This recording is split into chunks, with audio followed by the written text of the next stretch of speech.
मौर्य साम्राज्य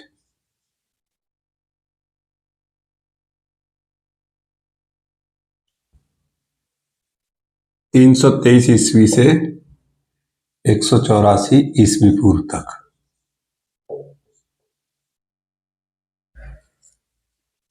मौर्य काल की हमें विभिन्न स्रोतों से जानकारी मिलती है।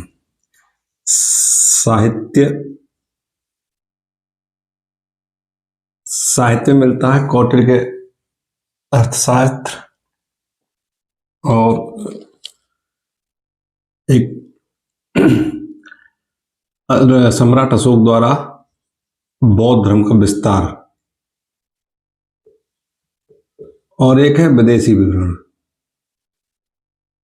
तो विदेशी विवरण में स्ट्रैबो, ब्रेबो, कर्टियस, इन्होंने भी मौर्य काल का उल्लेख किया है, तथा कुछ चीनी यात्री फाइयान, हेनसांग,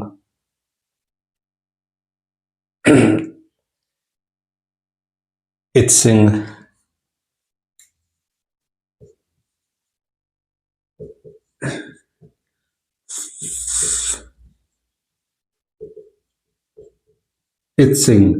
इन्होंने मौर्य काल और मौर्य सम्राट चंद्रगुप्त मौर्य की भी जिक्र इनकी किताबों में है।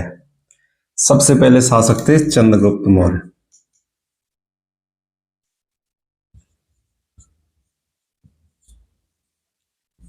ये 323 टू 298 ईस्वी पूर्व तक रहे।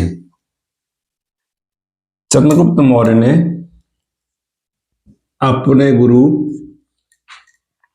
चाणक्य, जिन्हें विष्णुगुप्त कहते हैं, चाणक्य भी कहते हैं, विष्णुगुप्त कहते हैं, इनकी सहायता से नंद वंश के अंतिम शासक घनानंद को हराया था और मौर्य साम्राज्य की स्थापना की थी।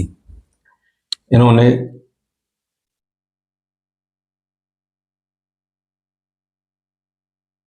घनानंद, ये नंद वंश के संस्थापक थे।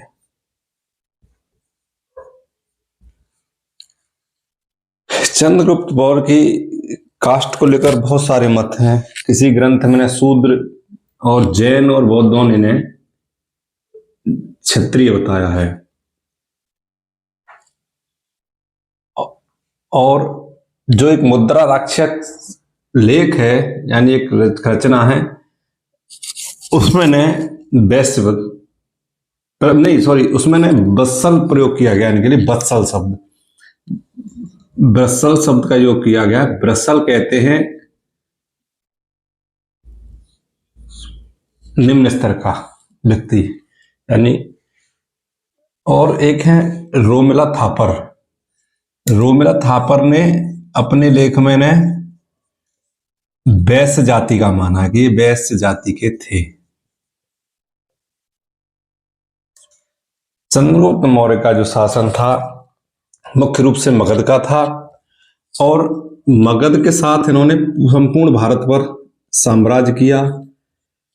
उत्तर पश्चिम में जब अलेक्जेंडर ने उत्तरी पश्चिम भारत जीत लिया था, तो वो अपना राज्य अपने सेनापति सेल्यूकस को दे गए थे। इन्होंने नंद वंश के सारे राजाओं को हराकर इन्होंने इनका उन्मूलन किया। इनका युद्ध सेल्यूकस से भी हुआ। तो सेल्यूकस को राज्य सिकंदर खुशी में दे गए थे। उसके बाद उनके सेनापति से इनकी लड़ाई हुई और युद्ध में सेल्यूकस की हार हुई। तो इन्होंने ये जीते। इन्होंने अपनी सीमाएं ईरान से लेकर कर्नाटक तक बढ़ा ली थी। तो जब इनकी सेल्यूकस से इनका युद्ध हुआ, तो सेल्यूकस ने खुश होकर अपना और साम्राज्य जो वृद्ध था भारत से अलग, वो इन्हें दे दिया। और वो इस रूप में दे दिया अपनी बेटी के दहेज के रूप में। उनकी बेटी हेलना, उसके दहेज के रूप में इन्हें हेलनाज की शादी के दहेज में इन्हें साम्राज्य दे दिया और चंद्रगुप्त मौर्य ने खुश होकर इन्हें 500 से 1000 हाथी इन्हें दे दिए, जिसमें इसने क्या दिया हुआ क्षेत्र जेड्रोसिया,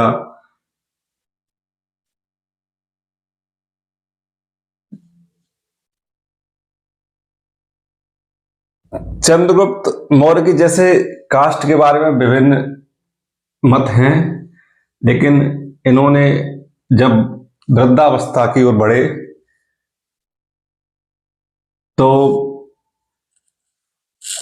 जैसे सेल्यूकस से उनके युद्ध हुए तो उन्होंने अपना एक मेगस्थनीज राज दरबारी बनाकर भेजा था, जो चंद्रगुप्त मौर्य के दरबार में रहा। मेगस्थनीज भी इन्होंने एक अच्छे राज्य को चलाने के लिए एक अच्छा सलाहकार के रूप में सेल्यूकस ने मेगस्थनीज को इनके राज्य के लिए मैं भेजा था। मेरा कहने का मतलब है कि जब ये चंद्रगुप्त मौर्य जरावस्था में आए, बुढ़ापे में आए, तो उन्होंने जैन धर्म को अपना लिया। अपने गुरु की मदद से, अपने गुरु से ज्ञान लेकर इन्होंने जैन धर्म को अपना लिया और ये कर्नाटक में जैन में जाकर एक पर्वत पर इन्होंने उपवास रखा और उस उपवास में इन्होंने अपने प्राण त्याग दिए। चंद्रगुप्त मौर्य के बाद इनके पुत्र हुए बिंदुसार, ये दूसरे शासक थे बिंदुसार, जो इनकी गद्दी पर बैठे। इनका शासनकाल था 298 से 272 ईस्वी तक, ईस्वी पूर्व तक इनका शासन था। बिंदुसार चंद्रगुप्त मौर्य की अपेक्षा में बहुत ज्यादा अच्छे शासक नहीं थे और इन्होंने अपना साम्राज्य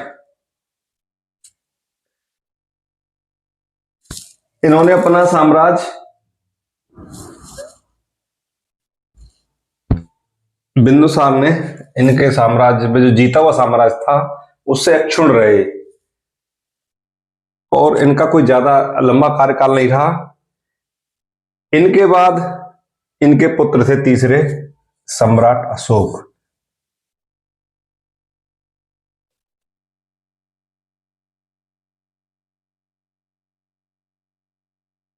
क्योंकि इनके गुरु थे भद्रबाहु। चंद्रगिरी पहाड़ी पर इन्होंने अपने प्राण त्याग दिए थे। इनके बाद बिंदुसार इनकी गद्दी बैठे। बिंदुसार के जिंदे रहते हुए ही ये भी गद्दी बैठे, क्योंकि ये युवावस्था में ही एक दो युद्धों के लिए इन्होंने भेजे थे सम्राट अशोक। तो 4 साल पहले ही ये अशोक गद्दी पे बैठ गए थे। सम्राट अशोक बहुत चतुर और बहुत कुशल शासक थे। इन्होंने चंद्रगुप्त मौर्य की तरह शासन को और बढ़ाना चाहा, तो इन्होंने कलिंग को अपने राज्य में लाना चाहा, क्योंकि लोगों का मत है कि कलिंग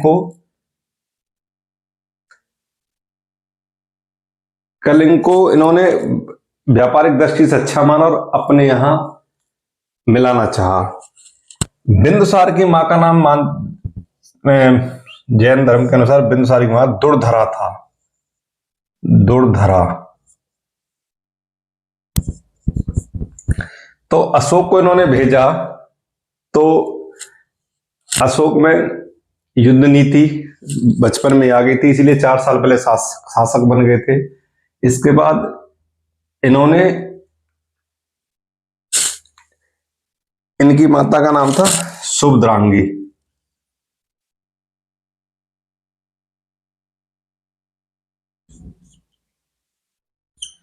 इनके पुत्र का नाम महेंद्र था और पुत्री का नाम था संघमित्रा।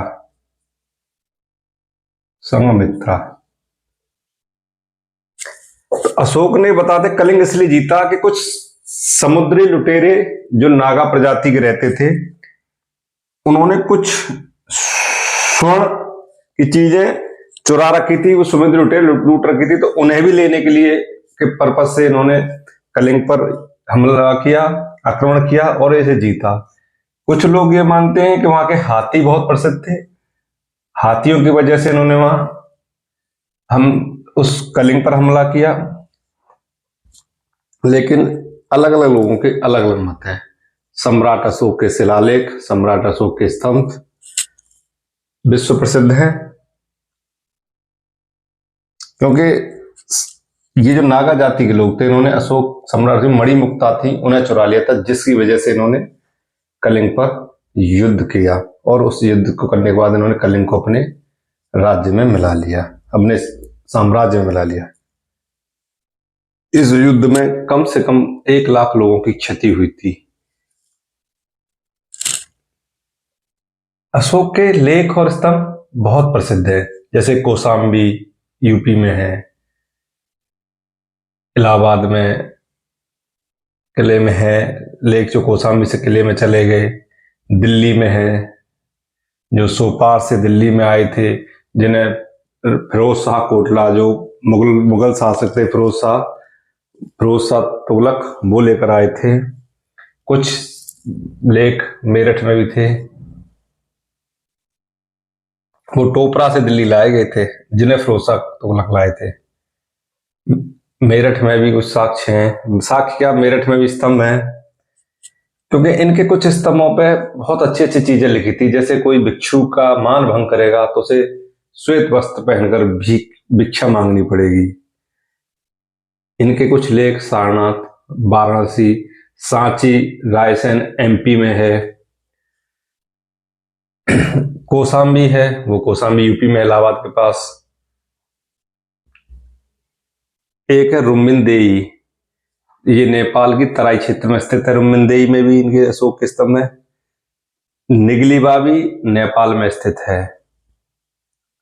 और एक है रानी का स्तंभ, ये इलाहाबाद के किले में आज भी स्थित है, उन पर लेख लिखे हुए हैं। मुख्य रूप से मौर्य काल का कहां तक साम्राज्य फैला हुआ था? उत्तरापथ था, उसकी तक्षशिला राजधानी थी। अवंती राष्ट्र थी, उसकी उज्जैनी राजधानी थी।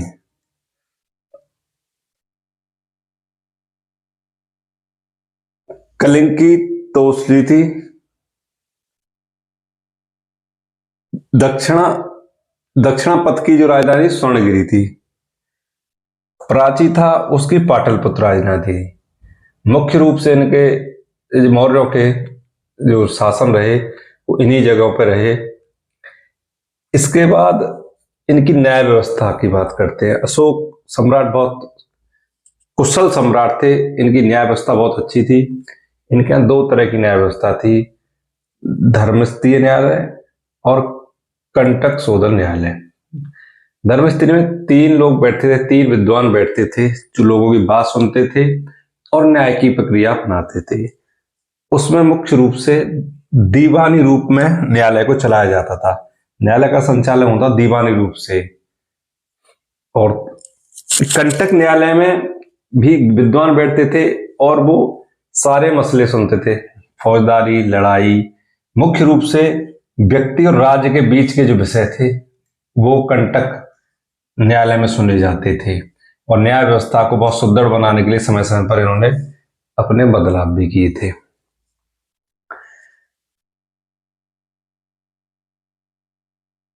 कोई भी काल हो, कोई भी शासन काल हो, ये माना जाता है कि जब उत्थान पर होता है तो उसका पतन भी होता है। अलग अलग विद्वानों के